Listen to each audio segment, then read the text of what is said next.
அம்மாவுடைய பிறந்த நாள், 78ஆம் ஆண்டு பிறந்த நாள். உங்களுக்கு எல்லாம் சொல்லணும்னு தான் இங்க வந்து எவ்வளவோ பிரச்சனைகள் என்னென்னமோ நடந்துச்சு. நான் சில விஷயங்களை சொல்லணும். புரட்சி தலைவர் அண்ணாவின் மேல் கொன்ற பற்றால் தன்னை இணைத்துக் கொண்டார். தான் காரணங்கிறது அண்ணாவுக்கு நல்லாவே தெரியும். தன்னுடைய இதயக்கனி அப்படின்னு சொல்லி வச்சிருக்க அண்ணாவுக்கு உடல்நிலை சரியில்லாம போய் அவர் மறைந்த பிறகு யாரு முதல்வர் ஆகிறது அப்படிங்கிற ஒரு நிலை வந்தப்போ புரட்சி தலைவரும் அண்ணா இருக்கும் போதே திமுகவில் சட்டமன்றத்துக்கு நின்று எம்எல்ஏவா இருக்காரு அந்த சமயம். அதனால புரட்சி தலைவர் என்ன சொல்றாரு, அவருக்கு எல்லாருடைய சப்போர்ட்டும் தேவைன்னு புரட்சி தலைவரே எல்லார்ட்டையும்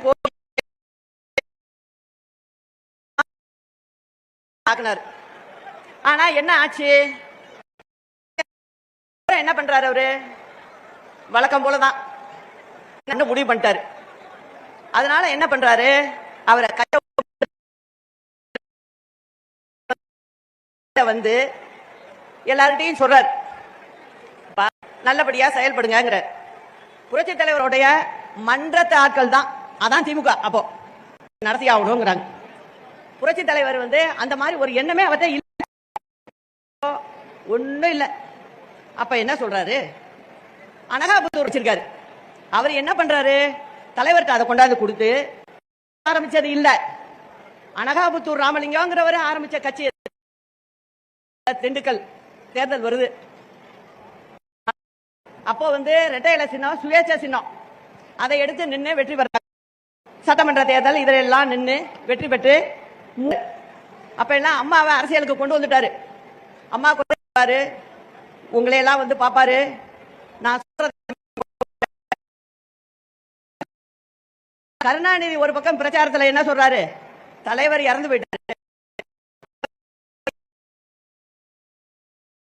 சொல்லுது அப்படின்னு சொல்லி அவர் ஒரு பக்கம் மக்களை திசை திருப்ப அண்ணா திமுகவுடைய வரலாறு.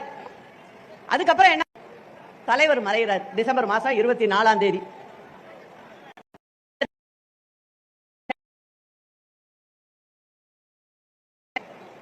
போய் நம்ம கழக தொண்டர்களோட அம்மா வந்து பயணிக்கிறாங்க. பார்ட்டி ஆபீஸ்ல உட்கார்ந்துட்டு அம்மா வந்து பேருக்கு பக்கத்துல வெறும் கட்சி தொண்டர்களுடைய குறைகள் எல்லாம் கேட்டு தலைவர் இருக்கும் போது அவருக்கு என்னென்ன பிரச்சனை இந்த குடும்பத்துல இவங்க அவங்களுக்கு வந்து நல்ல விஷயங்களை எல்லாம் செஞ்சு கொடுத்தாங்க. அதனால அந்த தொண்டர்களுக்கு இது மந்திரியார்களுக்கு தெரியல. ஏன்னா அவங்க நம்ம கட்சி ஆபீஸ் பக்கமே வரமாட்டாங்க யாரும். ஏன்னா அம்மாவை அப்பப்ப போய் பாக்குறப்ப நான் போகுது நம்ம மந்திரிங்க எஸ்.சி. சோமசுந்தரம், இன்னொரு மந்திரி ஆர்.எம். வீரப்பன், அவங்க தான் ரெண்டு பேருக்கு என்ன ஆசை, யாராவது ஒருத்தங்க அவங்கவுங்க தனியா நினைக்கிறாங்க நம்ம முதலமைச்சர் ஆயிடணும் அப்படின்னு சொல்லி அம்மாவை தவிர்க்கிறாங்க. ராஜாஜி ஹால்ல ஆனா அம்மாவுக்கு இடம் அனுமதி இல்லை. அங்க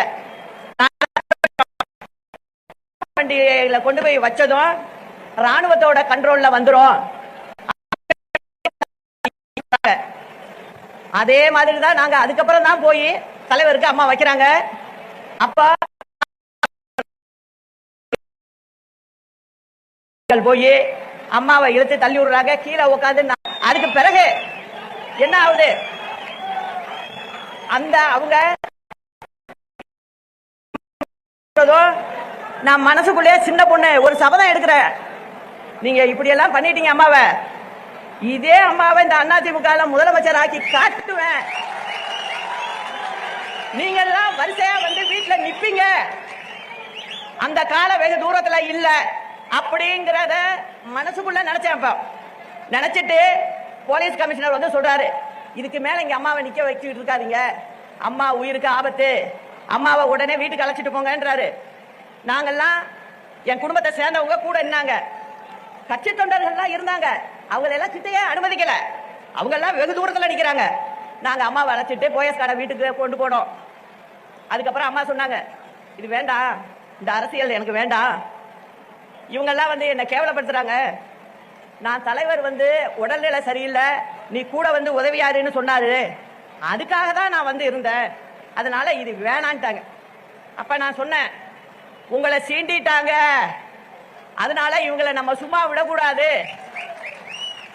ஒரு முறை நாள் நம்ம வந்து காட்டணும் அப்படின்னு சொல்லி குடிவாதம் பண்ணி இருக்க வச்சு, அதுக்கப்புறம் அம்மா வந்து தேர்தல் காலத்துக்கு வராங்க.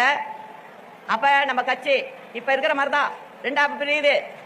பிரிஞ்சு சேவல் புறா தனித்தனியா நின்னோம். சேவல் 27 தொகுதியில வெற்றி பெற்று முதல் பெண் எதிர்கட்சி தலைவரா அம்மா ஆகுறாங்க தமிழ்நாட்டில். அதன் பிறகுதான் திரும்ப தேர்தல் வருது, எதிர்கொள்றோம், வெற்றி பெற்று 91ல முதல்வர் ஆகுறாங்க. அது மாதிரி அம்மா கிட்டத்தட்ட 15 வருஷம் தமிழ்நாட்டு மக்களுக்காக முதல்வர் ஆகி எண்ணற்ற திட்டங்களை எல்லாம் செஞ்சிருக்காங்க. அதுல கூட இருந்து எல்லா நல்லது கட்டையும் பார்த்தாலு நான். அதனால நான் என்ன சொல்ல வர்றேன் அப்படின்னா, அதே போல ஒரு நிகழ்வு தான் இப்ப நடந்துகிட்டு இருக்கு கட்சியில. அப்போ அம்மாவுக்கு உடம்பு சரியில்லாம போகுது. 2016 தேர்தல் முடிஞ்சு 72 நாள் ஆஸ்பத்திரியில் இருக்கோம். நான் வீட்டுக்கெல்லாம் அழைச்சிட்டு வர்றதுக்கு நல்ல நாள் பார்த்து வச்சிருக்கோம். திடீர்னு யாருமே எதிர்பார்க்காத ஹார்ட் அட்டாக் மாதிரி வந்துருச்சு. அதுலதான் அம்மாவுக்கு யாருது. ஆனா வெளியில என்னென்ன கதை கட்டி விட்டாங்க நம்ம எதிரியெல்லாம், இந்த அம்மா தான் கொண்டுட்டு அப்படின்னாங்க. இதெல்லாம் வந்து யாராவது நம்புவாங்களா? நீ வந்து அரசியலுக்காக நீங்க செஞ்சீங்கன்னா அது எப்படி உண்மையாகும்? அது எல்லாத்தையும் நம்ம பார்த்தோம். திரும்ப என்ன ஆகுது, அம்மா மறைஞ்சதும் அன்னைக்கு ராத்திரி நம்ம மந்திரிகள் எல்லாம் வராங்க. வந்து என்ன சொல்றாங்க, சின்னம்மா நீங்க முதல்வர் ஆகிங்க, அப்படிதான் எல்லாரும் வந்து சொன்னது, எல்லா எம்எல்ஏக்களும் வந்து சொன்னது. இது எல்லாமே அந்த தனியார் ஆஸ்பத்திரியில நடக்குது. நான் என்ன தெரியுமா சொல்றேன், நான் வந்து ஒரு அரசியல்வாதி கிட்ட பழகின மாதிரி நான் பழகவே இல்லை. என்னோட சொந்த உடன் பிறந்த அக்காவா நினைச்சிட்டேன். அதனால நான் என்ன சொல்றேன், அக்கா இறந்து இப்படி இருக்கு, இப்ப போய் நான் போய் முதலமைச்சரா நான் பதவி வைக்க முடியாது. அவங்களுக்கு செய்ய வேண்டிய காரியத்தை அவங்க முறைப்படி நான் வீட்டுல செய்ய வேண்டியது இருக்கு. அதனால வேணாம், முன்ன இருந்த மாதிரியே பன்னீர்செல்வம் இருக்கட்டும், மற்ற அமைச்சர்கள்லாம் அப்படியே இருக்கட்டும். இடையில வந்து செங்கோட்டையனை எடுத்திருந்தாங்க, அதனால அதை மட்டும் சொன்னேன். செங்கோட்டையனை நம்ம சேர்த்துக்கணும் அப்படின்லாம் சொல்லிட்டு இருந்தேன். இப்ப இருக்கிறவங்க முதல்ல பதவி ஏற்றுங்கன்னு சொல்லி நைட்டே போய் ராத்திரியே போய் பதவி ஏற்கிறாங்க. இதான் நடந்துச்சு. ஒரு வாரம் 10 நாள் ஆச்சு. பன்னீர்செல்வத்து மேல ஒன்னும் குறை இல்லை, அவரு ஒழுங்காதான் அவரு போயிட்டு இருந்தாரு. ஆனா சுத்தி இப்ப இருக்கிற கும்பல் இருக்குல்ல அங்க, அதெல்லாம் என்ன பண்ணுது, வந்து என்கிட்ட ஒரு வாரம் கூட ஆகல என்ன வந்து சொல்றாங்க, போயஸ்கார வீட்டுக்கு வந்து, அம்மா அவர் போக்கு சரியில்லை, என்னையா போக்கு சரியில்லை, அவர் நல்லா தானே பண்ணிட்டு இருக்காரு அப்படின்னு நான் சொல்றேன்.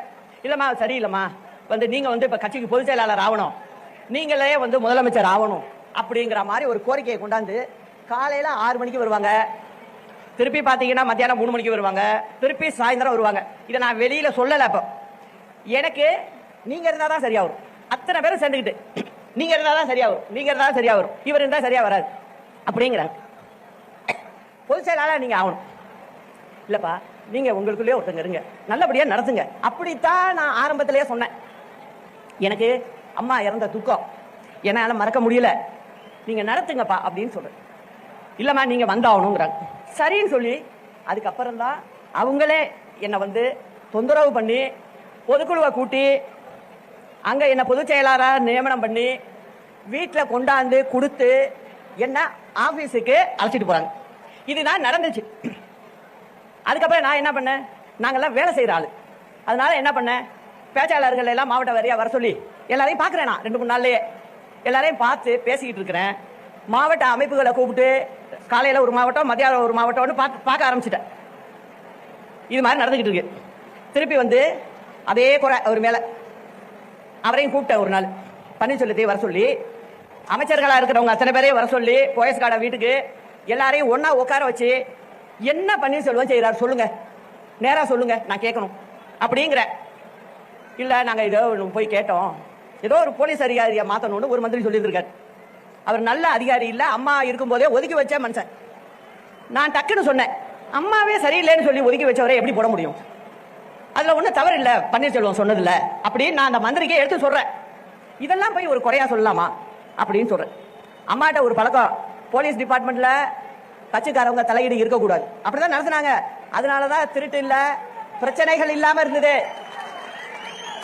மந்திரிகளுக்கு அது வேலை இல்ல. போலீஸ் ஸ்டேஷன்ல யாரை போட்டா உங்களுக்கு என்னம்பாங்க அம்மா? நானே என் காலால கேட்டிருக்கேன். அதனால நல்ல அதிகாரிகளை தான் போடணும்ன்றாங்க.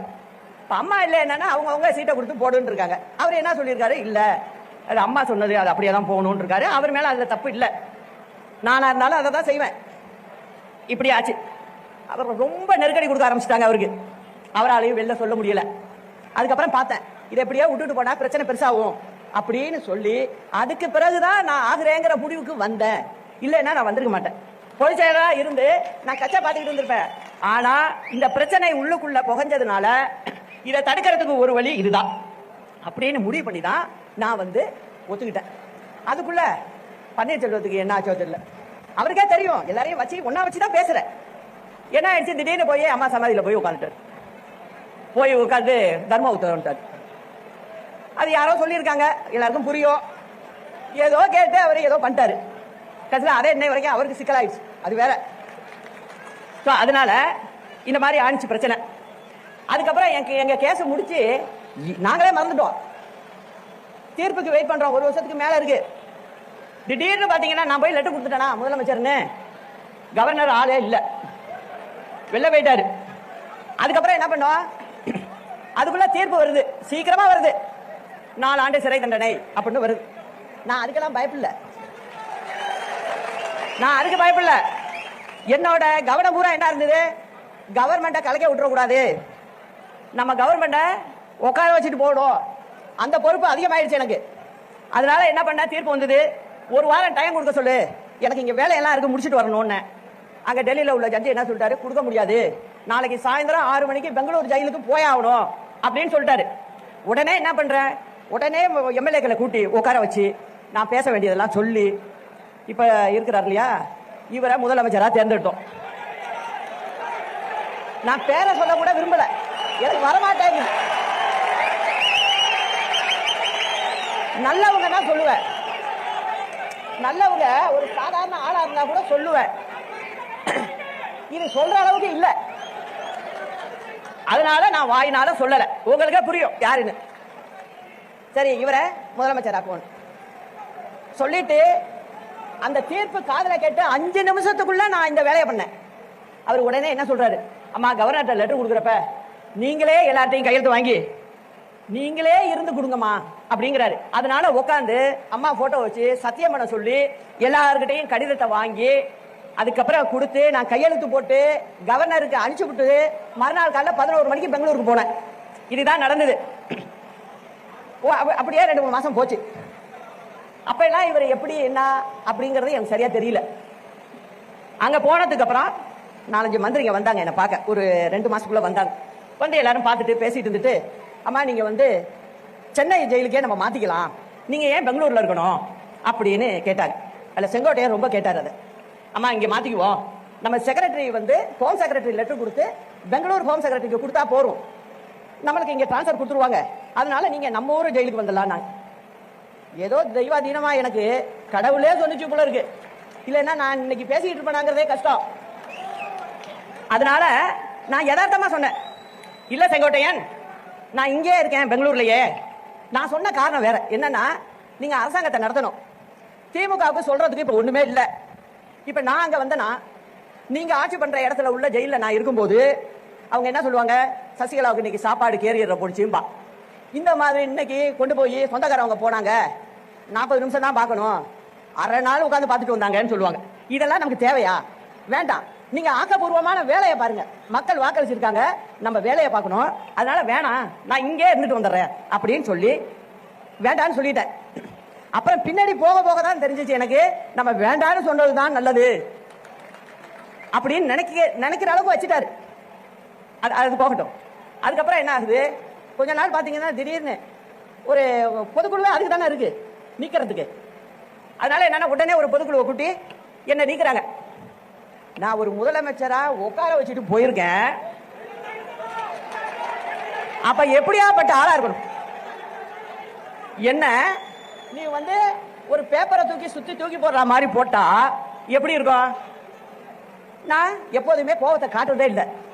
அதே தலைவரோட பழக்கம். அது நான் தலைவர்கிட்ட ஒரு 3-4 வருஷம் பேசிட்டு இருந்திருக்கேன். அப்ப சொல்லுவாரு, அவர் சொல்றது ரொம்ப பதிஞ்சு போச்சு அப்ப எனக்கு. அதனால நம்ம எடுத்தோம் கவுத்தோன்னு இருக்க கூடாது, அதனால இதை விட்டு தான் பார்க்கணும் அப்படின்னு சொல்லிட்டு சரி நம்ம பார்த்துக்குவோம் அப்படின்னு சொல்லிட்டு விட்டுட்டேன். ஆனா அதுக்கப்புறம் என்ன ஆச்சு, உள்ளார பாத்தீங்கன்னா நான் வந்து வெளியில சொல்லலை இது வரைக்கும். என் வீட்டில் உள்ளவங்களுக்கு யாருக்கும் தெரியாது. இன்னைக்குதான் எனக்கு நடந்ததை இந்த பக்கம் உள்ள உங்கள்கிட்ட எல்லார்ட்டையும் சொல்லணும், தமிழ்நாட்டு மக்களுக்கு இது தெரியணும் அப்படிங்கிற முடிவுல தான் இன்னைக்கு தான் நான் வாயை திறந்து இதை சொல்றேன். இது வரைக்கும் யாருக்குமே தெரியாது என்ன நடந்தது. அங்க உள்ளார பாத்தீங்கன்னா டெய்லியே எனக்கு பிரச்சனை. இவர் இங்க இருந்துகிட்டு அங்க உள்ளவங்களோட பேசிக்கிட்டு ஆபீசருங்களை எல்லாம் கையில போட்டுக்கிட்டு நான் உட்காந்தா தப்பு, அங்க நின்னா தப்பு, இப்படிதான் அந்த ஜெயிலையும் நான் இருந்துட்டு வந்திருக்கேன். அதுக்கப்புறம் என்ன ஆகுது, இடையில வந்து என்னுடைய கணவருக்கு உடம்பு சரியில்லை, பார்க்கணும்னு கேட்கிறாரு, அதனால வந்து பரவல் கொடுங்க, விடுப்பு கொடுங்க அப்படின்னு சொல்றாங்க. அப்ப அந்த ஆபீசருக்கு நம்ம வக்கீல் போய் லெட்டர் கொடுக்குறாரு. சாதாரணமா எல்லாருக்கும் கொடுக்கறது 15 நாள் கொடுப்பாங்களாம். அதே போல எனக்கும் 15 நாள் கொடுத்தாங்க. அந்த 15 நாள் கொடுத்துட்டு அந்த அம்மாவை ரெடி ஆகி வர சொல்லுங்க, நீங்க அழைச்சிட்டு போங்க அப்படின்னாங்க. நான் வந்து எஸ்பி ஆபீஸ்ல உட்கார்ந்துருக்கேன். அப்ப எஸ்பி கேட்கிறாரு, மெட்ராஸ்ல இருந்து பதில் வரல எங்களுக்கு. எனக்கு அந்த ஊர் ஜெயில் தான் பரவல் கொடுக்கணும், அவங்க 15 நாள் கொடுத்துட்டாங்க. ஆனா இங்க இருந்து பதில் வர மாட்டேங்குது. நம்ம உட்கார வச்சுட்டு போன அரசாங்கத்துல இருந்து பதில் வரல. என்ன வருது, கமிஷனர் பேசுறாரு. நான் நேரா உட்கார்ந்துருக்கேன், அந்த எஸ்பி ஆபீஸ்லயே உட்கார்ந்துருக்கேன். அவர் போன்ல ஸ்பீக்கர் போனை ஆன் பண்றாரு, எனக்கு காதுல உழுவணும்னு. ஏன்னா அந்த மனுஷனுக்கு தர்ம சங்கடம் ஆகுது. அவரே என்ன நீங்களும் கேளுங்க என்ன சொல்றாங்கன்னு. எஸ்பி அங்க கமிஷனர் மெட்ராஸ்ல இருந்து என்ன சொல்றாரு, சார் 15 நாளுக்கு எல்லாம் கொடுக்க முடியாது, நாங்க இங்க போலீஸ் இது பர்மிஷன் கொடுக்கணும், 15 நாள் கொடுக்க முடியாது, 5 நாள் தான் கொடுக்க முடியும்.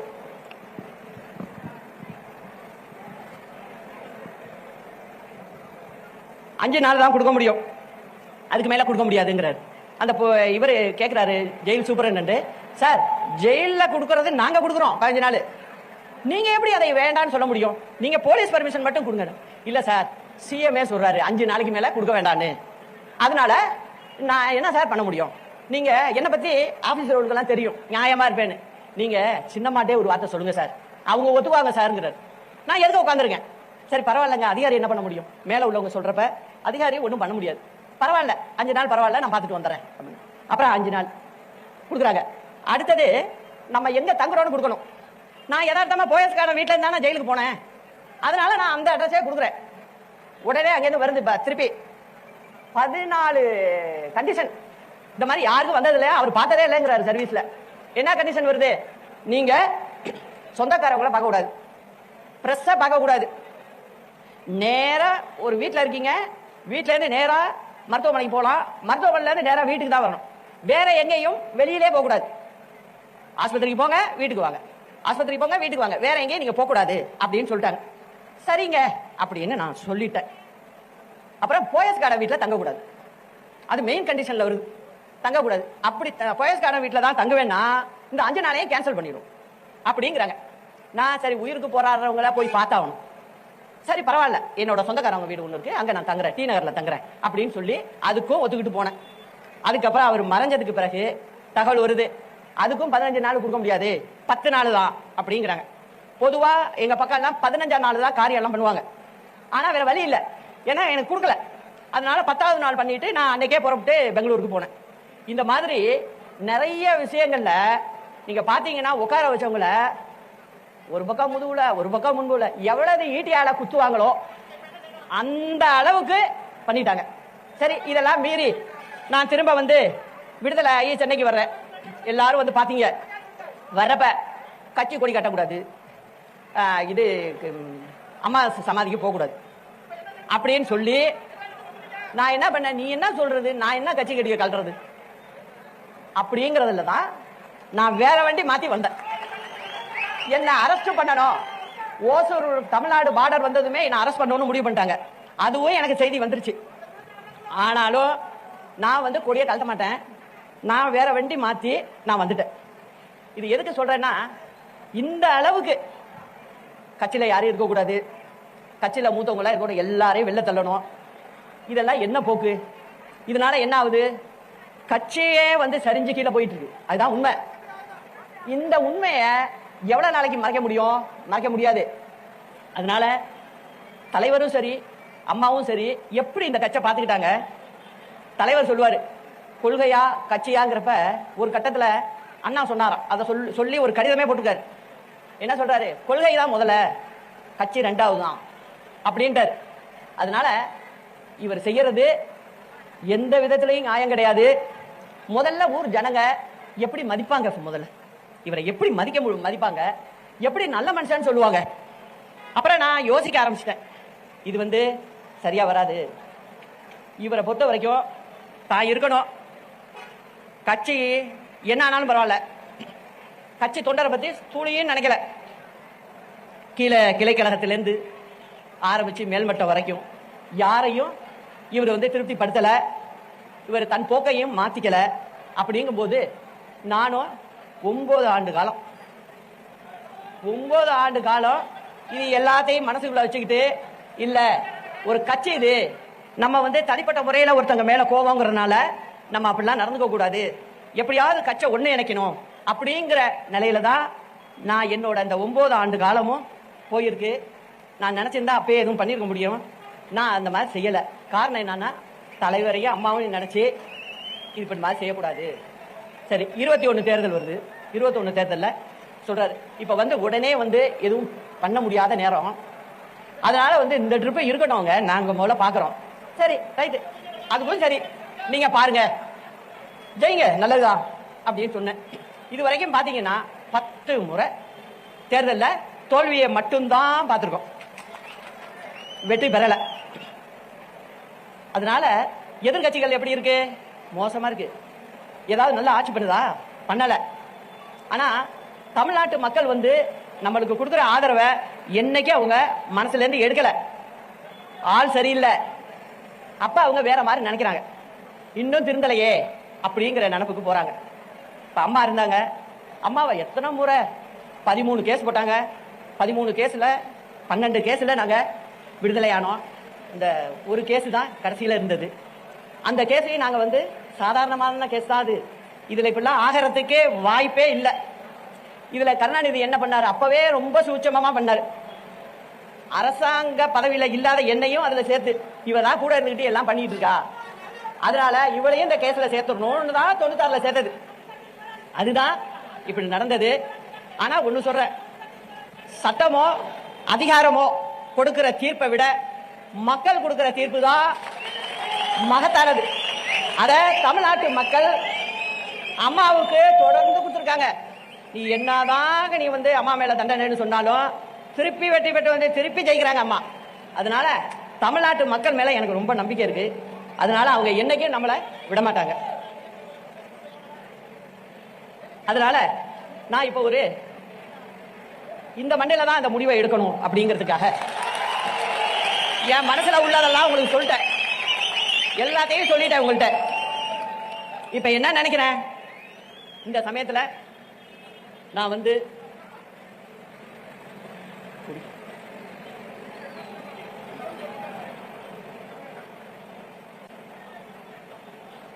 நான் பேசாம இருந்தேன்னு வச்சுங்க, நான் இந்த மாதிரி 9 வருஷம் இந்த மாதிரி தொடர்ந்து இருந்தேன்னா புரட்சி தலைவி அம்மாவுடைய வழிவந்த கழக தொண்டர்களுக்கும் தமிழ்நாட்டு மக்களுக்கும் நான் செய்கின்ற பெரிய துரோகம் ஆயிடும். அதனால என்னை பொறுத்த வரைக்கும் ஒரு தீர்க்கமான முடிவு எடுத்திருக்கேன். தமிழகத்திற்காக, தமிழகத்தில் உள்ள மக்களுக்காக, நம் கழக தொண்டர்களுக்காக புதிய களத்தை காணப்போகிறோம். ஒரு புதிய கட்சியை ஆரம்பிக்க போகிறோம். இது ஒரு திராவிட கட்சியாக பேரறிஞர் அண்ணா, புரட்சி தலைவர் எம்ஜிஆர், புரட்சி தலைவி அம்மா ஆகியோரின் வழியில் ஏழை எளிய சாமானிய மக்களுக்கான ஒரு கட்சியாக, எதிரிகளையும் துரோகிகளையும் வேறறுக்கின்ற ஒரு கட்சியாக இது செயல்படும். நமது கட்சியின் கொடியை இங்கே அறிமுகப்படுத்துவதில் மிகவும் மகிழ்ச்சி அடைகிறேன். இதை கருப்பு, வெள்ளை, சிவப்பு வண்ணத்தில் பேரறிஞர் அண்ணா, புரட்சி தலைவர் எம்ஜிஆர், புரட்சி தலைவி அம்மா ஆகியோரின் உருவத்தை தாங்கி நிற்கின்ற ஒரு கொடியாக பட்டொளி வீசி பறக்கும். கட்சியின் பெயரை மட்டும் விரைவில் அறிவிக்கிறேன். இதில் எந்தவித மாற்று கருத்து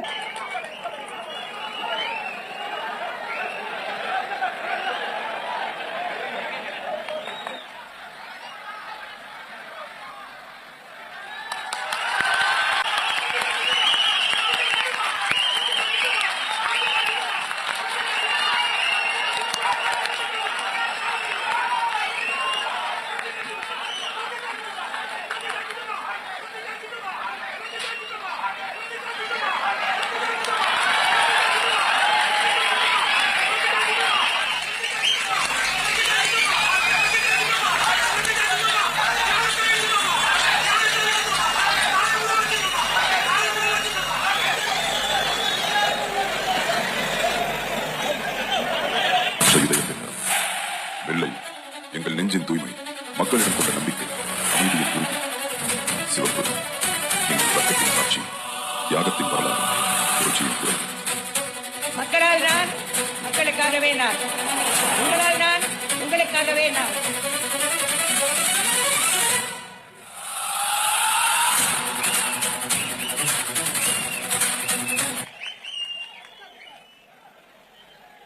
கருப்பு அடக்குமுறைக்கு எதிரான எங்கள் சின்னம், போராட்டத்தின் நிறம், பயமற்ற இதயத்தின் நிறம். வெள்ளை எங்கள் நெஞ்சின் தூய்மை, மக்களிடம் கொண்ட நம்பிக்கை, அமைதியின் உறுதி. சிவப்பு எங்கள் ரத்தத்தின் சாட்சி, தியாகத்தின் வரலாறு, புரட்சியின் குரல். மக்களால் நான், மக்களுக்காகவே நான், உங்களால் நான், உங்களுக்காகவே நான்.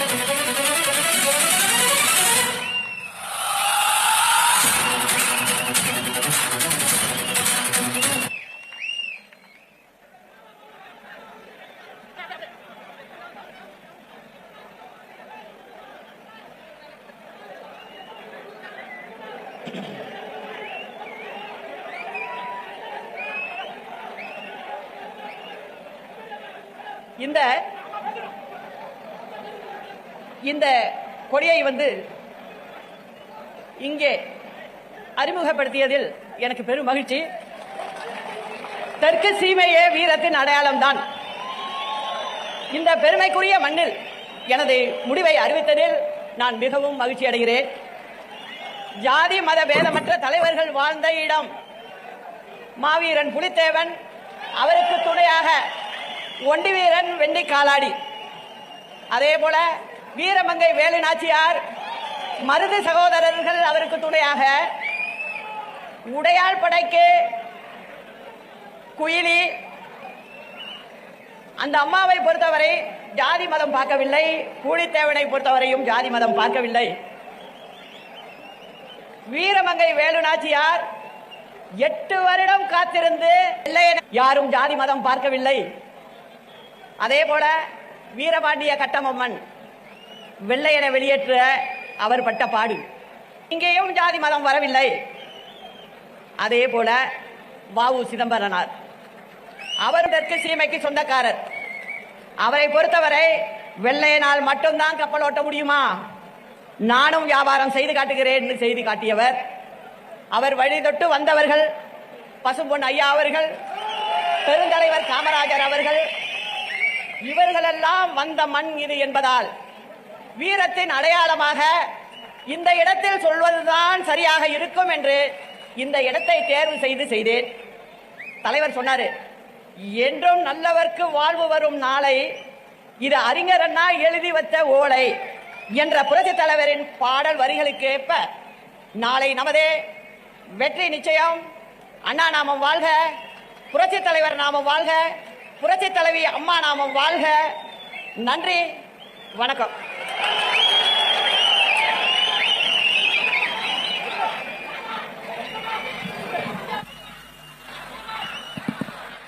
மக்களால் நான், மக்களுக்காக நான் என்று அரசியல் களம் கண்ட இதய தெய்வம் புரட்சி தலைவி அம்மாவின் தாய்க்கு தாயாக